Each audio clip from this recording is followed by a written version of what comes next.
So guys, mayong udto no. So sa karon nga kaudtohon natay gamayng ipalakbit sa inyo nga istorya ba. History about sa ilong sa Pinoy, no? Ug naunsa ang pagkahitabuan nganong naingon ana.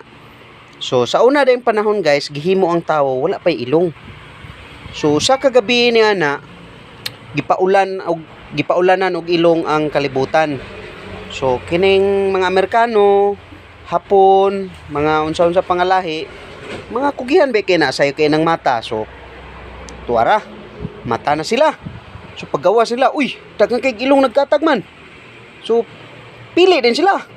Pili sila og ahay mga tagas, haong kay sa ila. So mao to, libot-libot sila na ang uban nga mga ilong nangayatak-yatak na. So pagkahuman na, so pagkabuntag ang Pinoy nga pure buyag, tagdugay kay mo mata. Udto na kay mo mata.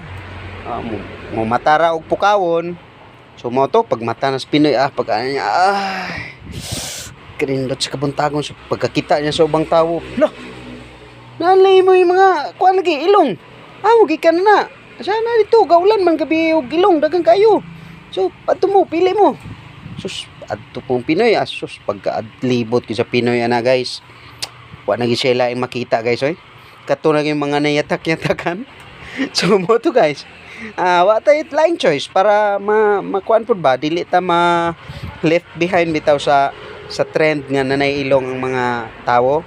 So mo to napugos ang Pinoy og punit atong mga ilong mga nangayatak-yatakan na mga pinilian na ba.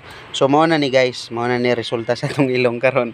So dili na ta matingala guys ngayon nana kay tungod pud na sa usa nga ugali sa Pinoy nga tagdugay mo mata. So kato lang guys, enjoy watching.